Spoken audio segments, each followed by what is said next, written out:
Greetings, we'll cover a few details about Barbara Stanwyck and his life in a succinct manner.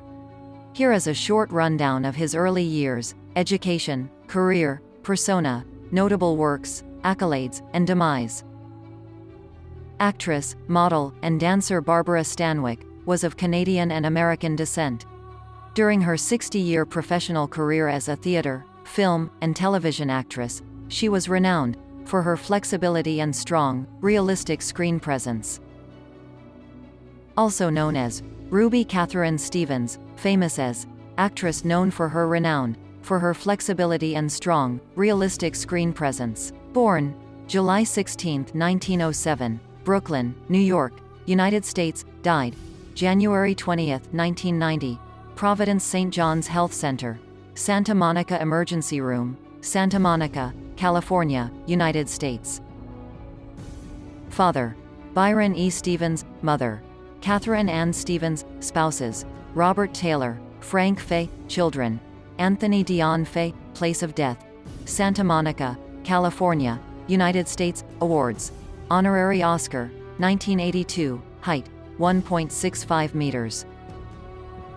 On July 16, 1907, in Brooklyn, New York, Ruby Catherine Stevens, later known as Barbara Stanwyck, was born. Byron E. Stevens, her father, worked as a bricklayer. Catherine Ann Stevens was the name of her mother. Their fifth child was her.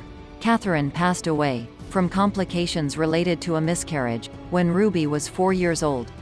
Brian left the family shortly after, forcing Ruby's 9-year-old sister Mildred to assume responsibility. Later, Mildred entered the entertainment industry, while Ruby and her brother Brian were placed in foster homes. Ruby took time off from school in 1916 and 1917 to travel with Mildred.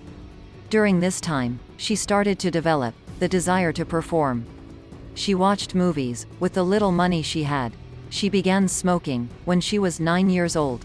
Ruby stopped attending school when she was 13 to work as a packager at a Brooklyn department store.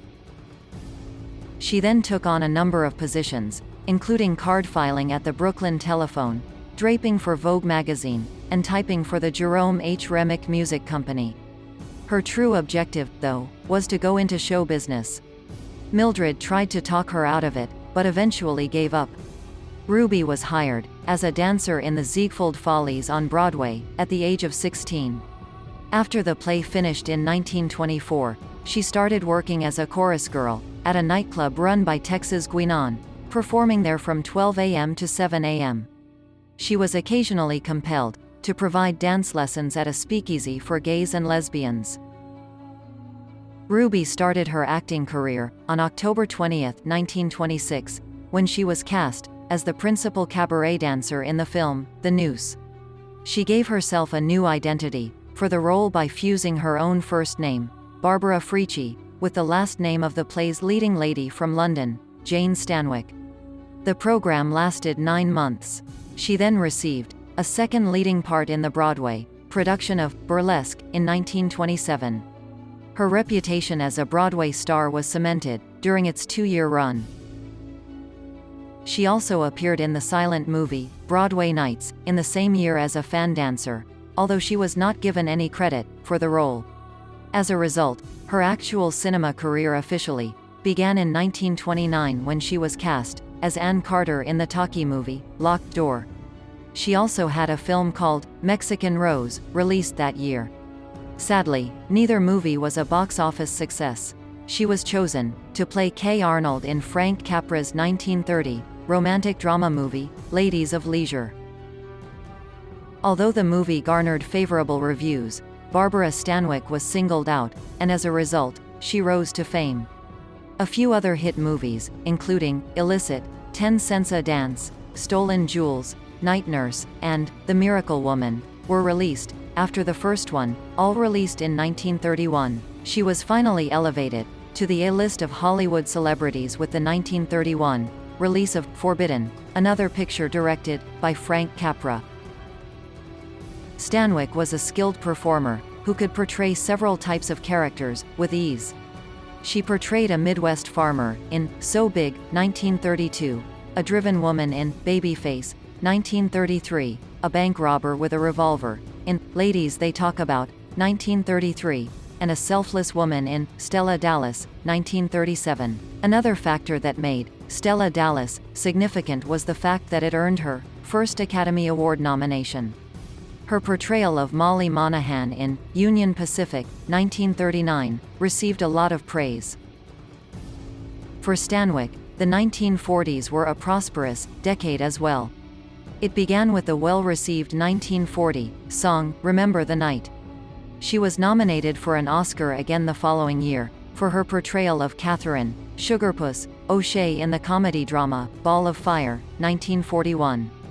However, her 1941 debut picture, Lady Eve, was equally important. She portrayed a con artist, who dupes her intended victim in this movie. Much later, in 1994, the Library of Congress determined that it was culturally, historically, or aesthetically significant, and chose to preserve it in the United States National Film Registry. Another significant moment in her career was her portrayal of the highly successful, independent doctor, Helen Hunt in the 1941 film, You Belong to Me. Frank Capra's film, Meet John Doe, also has to be mentioned.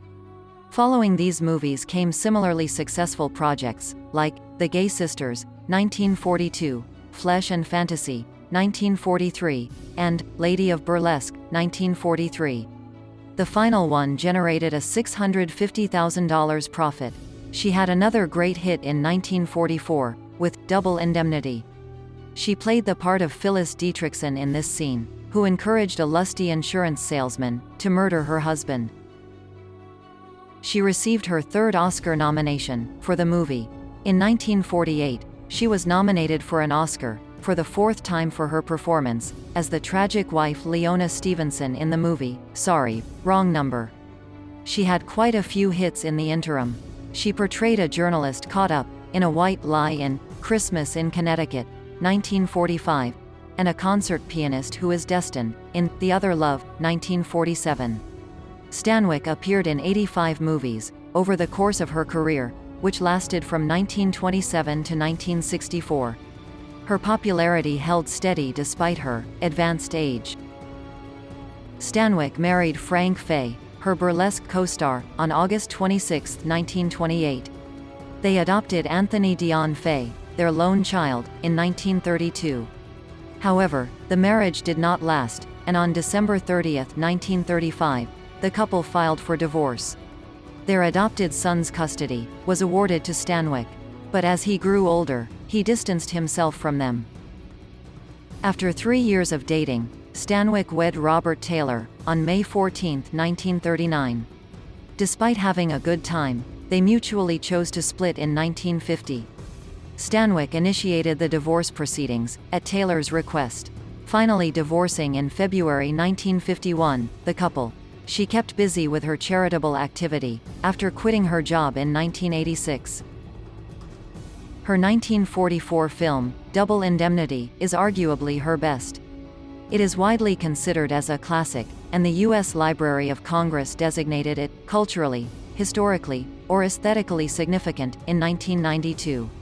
She portrayed a seductive housewife in the movie, who begs an adoring life insurance salesman to assist her in killing her husband in a way that would appear to be an accident.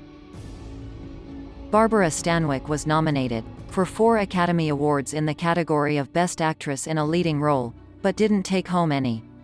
The Academy Honorary Award was finally given to her, in 1982, for exceptional innovation and unique contribution to the art of movie acting. At St. John's Health Center in Santa Monica, California, Stanwyck passed away on January 20, 1990, at the age of 82, from congestive heart failure and chronic obstructive pulmonary disease.